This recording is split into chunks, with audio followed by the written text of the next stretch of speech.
namin tayo. It is now 6:44 a.m. Late na yung morning ko pag-jogging. Actually, dito jogging, lakad lang. Dahil kasi nasa.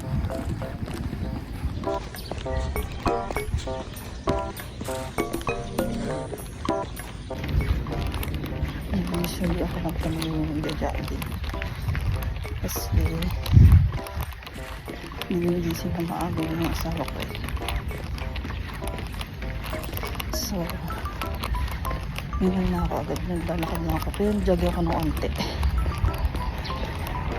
Dahil na rin nakatira dito sa amin. Dahil mamalengke ako. Kasi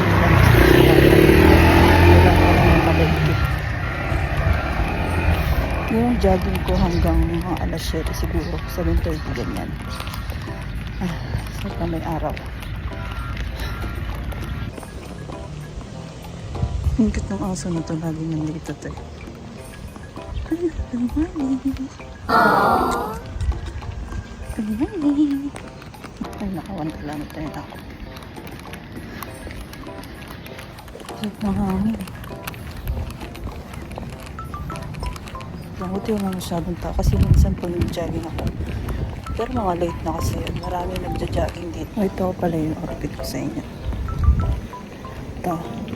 Sa TikTok ito nabili. Kasi ito sa Shopee. Mga running bag. Tapos naka-leggings ako. Binili ko sa Nike yan. Tapos ito. Top. Sa Nike din. Yan. Doon walking. Naka 2 kilometers na ako. Ayan, mamalengke na ako. Malapit lang palengke sa dito. Sa may labasan ng subdivision. Hindi lang ako saglit kanina. Kumuha kasi ako ng ganito. Pang bit-bit ng mga bilihin.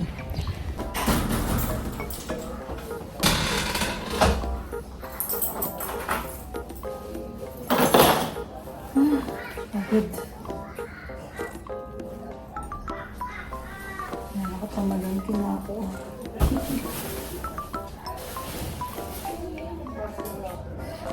Alright guys, pakita ko sa inyo yung mga pinakalengke ko.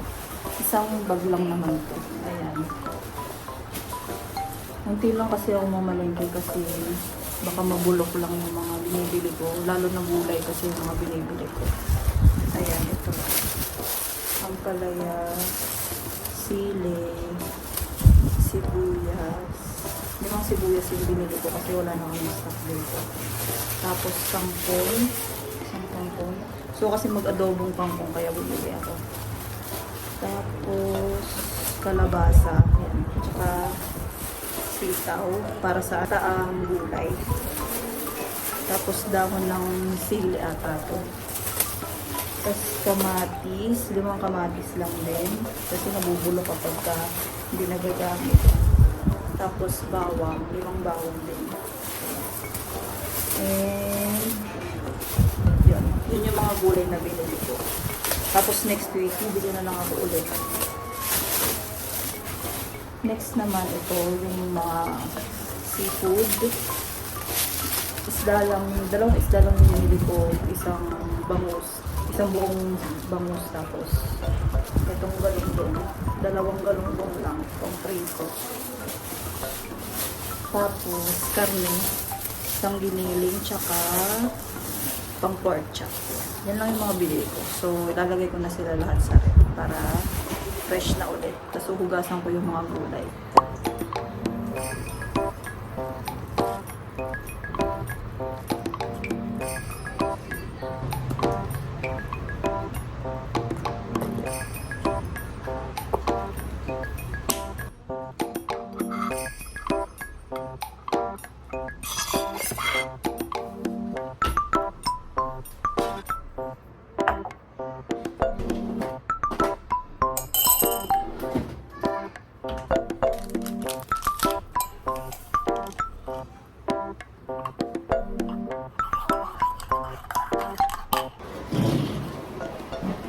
Alright guys, Gaalmusal pa lang ako ngayon. 8:30 na, my God. Hirap maging housewife. Hindi ka nauubusan ng gagawin. Ba't ganon? Ito pala yung feeling na bilang housewife. Maglilinis pa ako, tas may laluhan pa ako. Pero buti na lang, nakapagtupi na ako ng damit kahapon. Ay, kagabi. Kasi maaga ako nag-washing ng mga damit. So, natupi ko na sila lahat.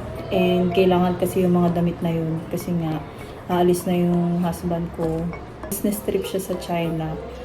So, niligpit ko na rin siya kagabi sa maleta. Pag may mga kulang pang pwede niyang dalhin, isasalpa ko na lang din doon. Kasi medyo maluwag-luwag pa. So, ayan, nag-prepare ako ng aking almusal. So, nakita niyo naman kung ano yung almusal ko. Wala rin na kasi ako maisip, tsaka may lettuce pang natitira sa ref. So, sayang naman. Kain tayo.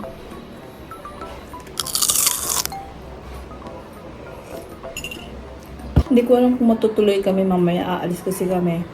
May asikasuhin siyang papers para dun sa flight niya bukas. Kasi bukas na yung flight niya. Bali, makakasama ko dito is yung kapatid ko. Tapos dadalaw-dalaw yung mama ko tsaka yung isa kong kapatid. At ng egg.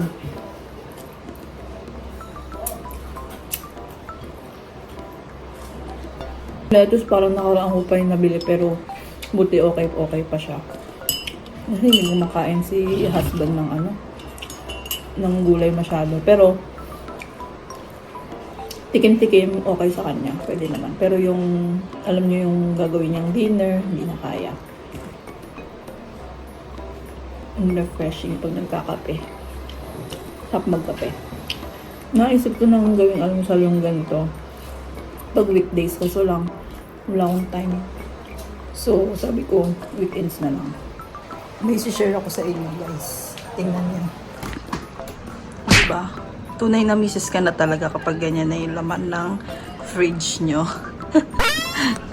Yung laman yan, mga isda, yung baboy, yan. Diyan na nakalagay. Di pa kasi ako nakakabili ng yung mga transparent talaga yan. So, yan, mga ice cream lang muna yung lagayan ko.